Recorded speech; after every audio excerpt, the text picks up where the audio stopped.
Olá, muito bom dia e obrigado pela sua companhia. Está começando mais uma edição do programa Agronegócio e você vai ver a partir de agora. Operação Carne Fraca da Polícia Federal nada tinha a ver com a qualidade do produto brasileiro. Efeitos do alardeado episódio são bem sensíveis. Cai volume de carne bovina exportada. Ministério do Público do Trabalho e JBS fecharam um acordo que possibilitará o pagamento de mais de 10 milhões em indenização trabalhista, só de um frigorífico. Cultivo hidropônico pode reduzir de 20 para 4 litros de água a produção de alface. Você vai ver o dia a dia do Dr. Braulio, médico veterinário, que há 30 anos dá assistência à Feira Agropecuária de Goiás. Boi 777, um sistema que pode ser a saída para a engorda de bovinos. O agronegócio está começando.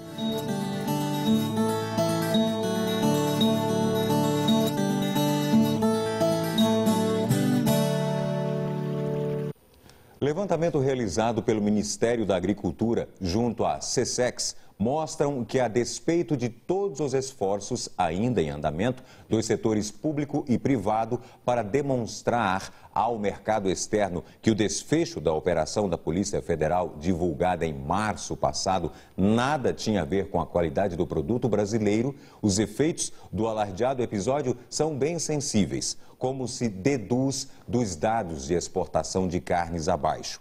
No fechamento do primeiro trimestre, entre as 4 principais carnes exportadas pelo país, de frango, bovina, suína e a carne de peru, apenas a carne bovina vinha apresentando resultados negativos em relação ao mesmo período de 2016, tanto em volume como em receita. Porque, em essência, o mercado internacional vinha experimentando o período de maior disponibilidade do produto. Já em abril, como efeito da repudiada operação, as 4 carnes registraram redução de volume. Em valores relativos, a maior perda foi enfrentada pela carne de peru, quase 50% a menos que um ano atrás. Já em termos nominais, foi a carne de frango quem enfrentou o maior prejuízo, cerca de 95 mil toneladas a menos, perto de 1/4 de redução em relação ao mesmo ano do ano anterior. As perdas para a balança comercial brasileira só não foram maiores porque, a despeito de desacelerarem em abril, os preços médios das 4 carnes fecharam o quadrimestre em franca evolução. O da carne suína, com 37% de aumento em relação ao primeiro quadrimestre de 2016. O da carne de peru, com 34%. O da carne de frango, com 17,5%. E, neste caso, até a carne bovina apresentou evolução positiva, de 5%. Mesmo assim, a carne bovina completou o primeiro terço do ano com receita cambial negativa. E a queda de 3,6% no primeiro trimestre subiu para 6% no quadrimestre. O Ministério Público do Trabalho e a empresa JBS fecharam um acordo que possibilitará o pagamento de mais de 10 milhões em indenização aos trabalhadores demitidos da unidade do frigorífico em Presidente Epitácio, fechada em setembro de 2011. Segundo o Ministério Público do Trabalho, o frigorífico desligou todos os empregados sem realizar prévia negociação coletiva que concedesse alguns benefícios aos demitidos, com o objetivo de minimizar os impactos sociais causados por uma demissão em massa. O montante será pago em 6 parcelas bimestrais, quantia essa que será revertida diretamente aos trabalhadores demitidos. No total, são 1.114 ex-empregados. A primeira parcela tem previsão de pagamento para 26 de junho de 2017. A divisão dos valores e as prioridades de pagamento serão definidas pelo Ministério Público do Trabalho, que já está tomando as medidas necessárias para viabilizar a destinação. E agora vamos ver como anda o tempo para hoje no estado de Goiás. Para a maioria dos municípios de Goiás, teremos pancadas de chuva, chuva de curta duração e pode ser acompanhada de trovoadas a qualquer hora do dia. Para outros municípios, teremos tempo parcialmente nublado, sol entre poucas nuvens. Vamos conferir agora a temperatura para os principais municípios produtores. São Miguel do Araguaia, máxima 34, mínima 22 graus. Minasul, máxima 32, mínima 22 graus. Posse, máxima 32, mínima 23 graus. Aruanã, máxima 35, mínima 22 graus. Cabeceiras, máxima 31, mínima 19 graus. Itaberaí, máxima 32, mínima 20 graus. Cristalina, máxima 28, mínima 16 graus. Mineiros, máxima 29, mínima 17 graus. E Rio Verde, máxima 30 e mínima 20 graus. Depois do intervalo, você vai ver que a hidroponia pode reduzir de 20 para 4 litros de água a produção de alface. Vai ver o dia a dia do Dr. Braulio, médico veterinário que há 30 anos dá assistência à Feira Agropecuária de Goiás.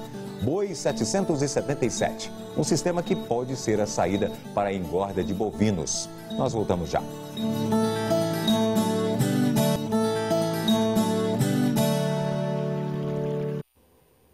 Você vai conhecer agora um processo de produção de folhosas, como o alface, por exemplo, que pode produzir um produto de altíssima qualidade e economizar de 20 para 4 litros de água. Confira.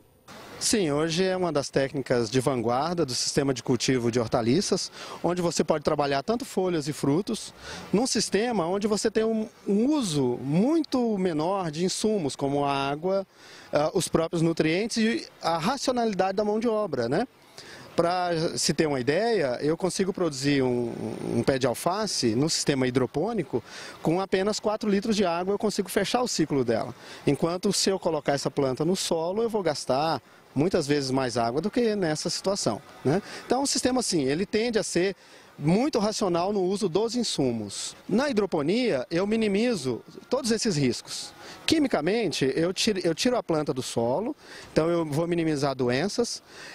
Eu coloco ela dentro de um ambiente protegido, de estufa, então as pragas não têm acesso a essa planta. Então, dentro da ideia de cultivo protegido, eu consigo produzir uma planta, digamos assim, se a estrutura bem conduzida, eu consigo produzir uma planta limpa, né? Onde as pessoas terão um produto com uma alta qualidade nutricional e sem riscos tanto de contaminação química e biológica. O cultivo hidropônico, ele tem um custo de estrutura um pouco maior, mas o custo de produção da alface hidropônica ele tende a ser igual ou às vezes menor do que o cultivo de solo. Ele é bastante competitivo, né? O que atrai os produtores é porque ele acaba tendo um valor agregado maior, onde o produtor consegue margens melhores por ser um produto diferenciado. Mas em termos de custo de produção, ele é bastante competitivo, consegue competir com a produção de solo, né? O produto hidropônico. Então, esse é um sistema de cultivo hidropônico, onde a gente tem aqui um reservatório, onde fica a solução nutritiva. Nesse reservatório tem um sistema de bombeamento. Aqui estão as bombas, essa é uma estrutura pequena, são bombas de aquário. Aqui nessa solução ficam todos os nutrientes que a planta precisa para ela crescer. Então, nitrogênio, fósforo, potássio, cálcio, magnésio, enxofre, né? Micronutrientes como boro, zinco, cobre, ferro, molibdênio, manganês. Ou seja, macro e micronutrientes colocados de forma equilibrada. Então, o coração da hidroponia é a solução nutritiva. Ela sendo bem feita e balanceada, você não vai ter problemas com a produção. Outro ponto importante da hidroponia é a parte de produção de mudas, tá? Então, aqui nós temos uma muda de alface produzida no sistema de espuma fenólica. Nessas espumas, a mudinha, a semente é colocada nessa espuma, essa espuma ela pega a solução nutritiva, ela germina com 15 dias, ela está pronta para ir para a bancada. A bancada que é exatamente uma estrutura onde a solução que estava no reservatório, ela é mandada para a parte alta da bancada, essa bancada ela é construída em declive e essa solução nutritiva vai passar nas raízes da planta, né? E aí a planta vai absorver os nutrientes e fazer o seu desenvolvimento. Essa solução ela tem que passar com uma certa velocidade, para ela oxigenar, né? E aí ela é devolvida para o reservatório, né? Devolvida para o reservatório. Num sistema fechado, né? Ou seja, a solução fica circulando dentro da horta hidropônica. Essa solução nutritiva, a gente tem que renovar ela a cada 15 dias, 10 dias, a gente faz a troca. À medida que a planta cresce, né, o seu sistema radicular desenvolve. Essa aqui é uma planta que ela já está finalizada. Um dos critérios para a gente saber se o nosso sistema é bom, raízes brancas. Então a raiz branca significa que a planta está muito saudável. O aspecto da planta, olha só, você tem uma planta limpa, sem acúmulo de resíduo, né? Se a estrutura for boa, bem feita, você não tem o acúmulo de produtos químicos nem contaminação biológica. E para vocês terem uma ideia, essa mudinha aqui, para ela chegar nesse ponto de crescimento, isso ocorre só em 30 dias. Em 30 dias ela sai desse ponto e chega nesse ponto, que é o ponto comercial. Uma planta dessa eu vou gastar 4 litros de água para fazer ela. Né? Para essa mudinha sair daqui e chegar aqui, eu faço com 4 litros de água. Hoje a hidroponia tende a crescer exatamente por essas características que tem nessa planta aqui. O que mais chama atenção na hidroponia é exatamente a higiene. Eu tenho produtos limpos, né? Outro fator importante, quando você compra um produto hidropônico, você leva a planta viva para casa. Ou seja, você leva a raiz. Então essa planta, ela tende a durar mais, tem uma vida pós-colheita maior. Chega a ser 2 vezes mais que o sistema de solo. Exatamente porque quando você compra uma alface produzida no chão, ela vem sem as raízes. Essa vai com raízes. Então ela está viva, está completa. Então você vai ter mais tempo para consumir esse produto. A primeira horta hidropônica comercial brasileira é dos anos 80. A pesquisa inicial, né, lá em 1940, 50, no Japão, Estados Unidos, mas no Brasil, nos últimos 20, 30 anos, tem crescido muito a pesquisa e as empresas que fornecem bons insumos para a hidroponia. Então, eu acredito que é uma tendência de mercado a gente ter produtos hidropônicos chegando cada vez mais para os consumidores. Depois do intervalo, vamos comentar sobre o dia a dia do Dr. Braulio, médico veterinário que há mais de 30 anos dá assistência à Feira Agropecuária de Goiás. E também sobre o boi 777, que pode ser a saída para a engorda de bovinos. Nós voltamos já.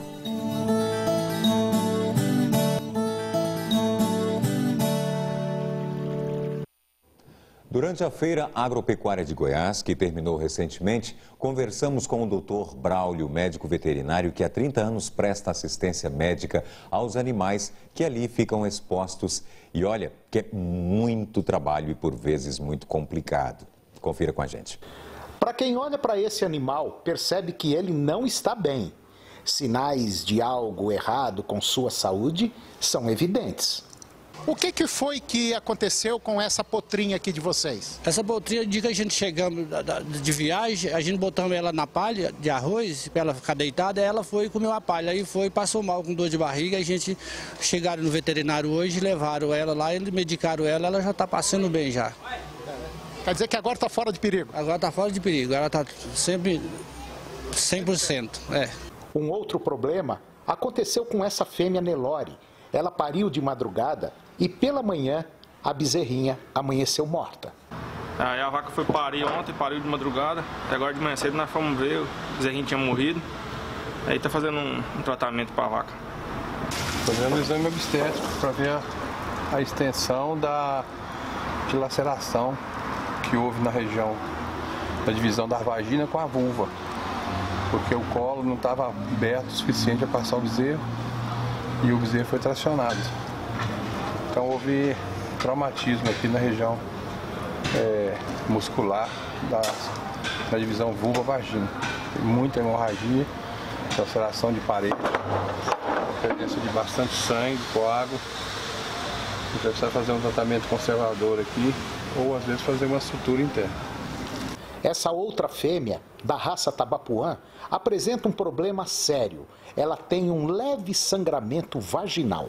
Ela está com uma hemorragiazinha, né? Aí o doutor veio avaliar agora para ver qual que é o sintoma. Qual que é? Isso aqui, tá, Toninho, ó, isso é sangue. Escorre aqui e ela abana o rabo, isso é sangue. Estou colocando um espéculo vaginal para fazer um exame obstétrico visual. Porque ao toque, ela mostra a persistência do ímen. É uma coisa de animal jovem que está no primeiro estágio reprodutivo. Ali,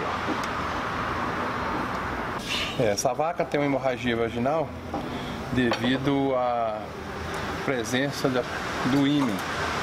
Então, ao ter feito a cobertura, essa ímen é lesado e periodicamente causa alguma hemorragia através de hipóplitos que tem na parede vagina vulva. Isso é grave? Não, isso é até de certa forma raro. Normalmente acontece em animal de primeira cria, que ainda não tem dilatação do canal vaginal. Quando ela parir, isso se resolve. Isso é normal. Bom, e agora? Você está mais tranquilo? De uma certa forma, a gente traz mais uma paciência, né? Porque a gente fica preocupado com a situação, mas, no entanto, agora eu estou mais calmo. Achei que podia ser alguma coisa mais grave, mas nada que seja demais. Podia estar perdendo o bezerro, mas não é isso que vier ao caso, tá?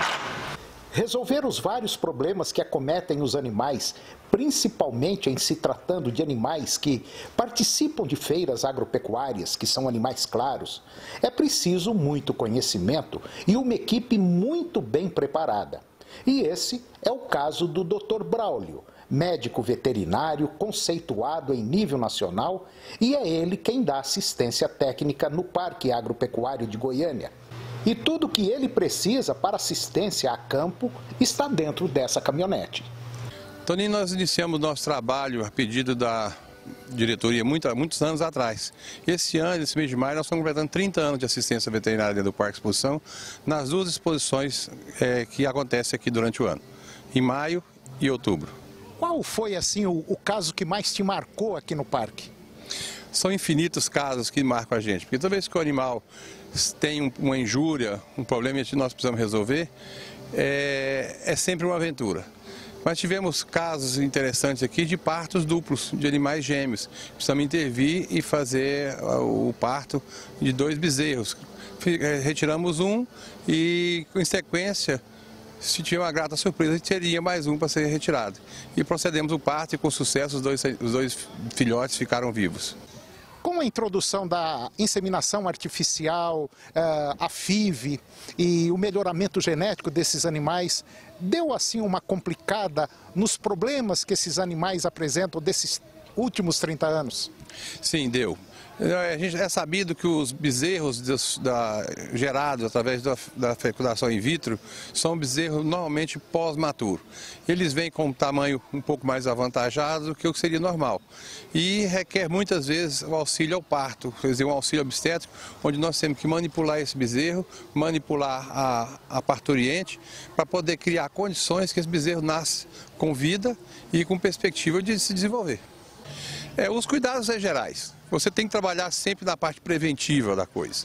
Então, você tem na parte preventiva as vacinações periódicas, as vermifugações periódicas e observar o comportamento, o dia a dia desse animal de baia, porque não é um animal, entre aspas, comum, não é um animal de pasto, ele requer exigências diferenciadas. Esse animal tem que estar acompanhado e por pessoas que tenham sensibilidade para dizer que esse animal está com o manejo correto e com as manias adequadas para aquele animal. Quer dizer, qualquer mudança nesses hábitos pode estar dando sinais que o animal tem algum problema e muitas vezes o problema pode ser sanitário. E depois do intervalo você vai ver que o boi 777 pode ser a saída para a engorda de bovinos. É um minuto só.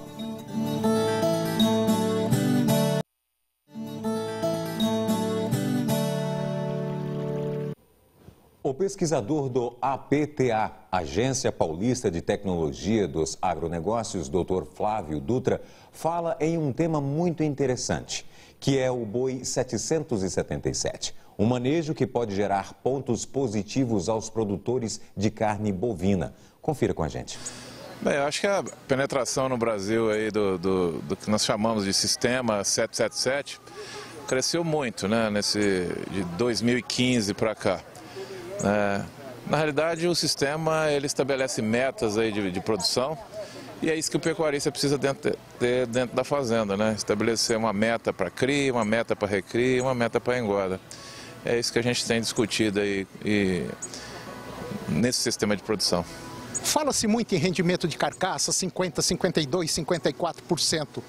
Lá no fundo, precisa mexer demais para chegar acima de 53%, não precisa? Precisa. Na realidade, para o animal começar a pelo menos ter 53% para cima, ele tem que ter uma nutrição mais adequada ao longo da vida dele. Por isso que quem hoje trabalha com nutrição mais pesada, desde a recria e principalmente na fase de terminação, já estão com números aí de 56%, 57%, 58%, até 60%. Mas um bom rendimento de carcaça também depende da vaca que vai gerar esse bezerro e um bezerro bom. Um bezerro bom me dá um animal bom. É o que a gente fala que é causa e consequência. Bezerro ruim não vai produzir uma carcaça boa. Agora, um bezerro bom vai produzir uma carcaça boa e, consequentemente, com mais rendimento. Quer dizer, alinhando planejamento, gestão com tecnologia, nós podemos chegar onde estamos querendo. Com certeza, eu acho que já tem uma parcela razoável de pecuaristas que já estão chegando nesse nível, mas certamente somente aqueles que estão aplicando tecnologia. Aquele pecuarista que ainda é extremamente tradicional do chamado pasto e sal mineral, ainda estão com valores de rendimento até 53 ou menos. E esse tipo de pecuarista ainda tem muito no Brasil, né? Certamente, né? As nossas estimativas hoje, acredito-se algo em torno de 80% dos pecuaristas ainda estão nesse nível, ou seja, uma parcela relativamente pequena de pecuaristas que estão utilizando esse tipo de tecnologia que a gente prega no sistema Boi 777. Quer dizer, se a gente fizer uma análise, provavelmente esse grupo de pecuaristas, 70%, 80%, às vezes não sabe nem quanto ganha de salário, quanto que a fazenda paga para ele, né? Na realidade, eu acho que ele está perdendo dinheiro e não está sabendo ainda. A fazenda não tem mais condição de pagar salário para ele. Se a gente fizer uma analogia dos últimos 30 anos, as margens da atividade estão caindo. E como ela está caindo, está sobrando cada vez menos para o pecuarista. Ele só vai conseguir reverter isso aumentando a produtividade. Significa dizer que a pecuária aguenta muito desaforo, então? A pecuária aguenta desaforo, só que quem está aguentando desaforo são as nossas fazendas, principalmente as nossas pastagens. O índice de degradação de pastagem no Brasil vem crescendo, é só andar nas margens das rodovias aí e fazer um comparativo entre fazendas que estão ganhando dinheiro, certamente tem pastagens boas. Se a gente pegar esse ano, que nós temos aí uma situação um pouco atípica, só vai conseguir sobreviver e passar bem esse ano quem tiver um bom manejo de pasto, uma boa produtividade de pasto nas suas fazendas. E escrever tudo isso, né? Planejar. Com certeza, porque é impossível hoje guardar tudo isso de cabeça. Então, é melhor você planejar num simples papel de pão do que, às vezes, não planejar tendo um computador na sua frente.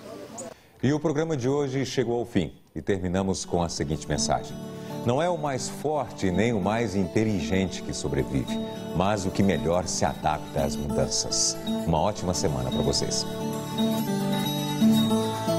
TV Serra Dourada, Goiânia, de 8 a 11 de junho, Arraiá de São Expedito, na Paróquia dos Sagrados Estigmas e Santo Expedito, no Jardim América. A seguir, Primeiro Impacto Sequência.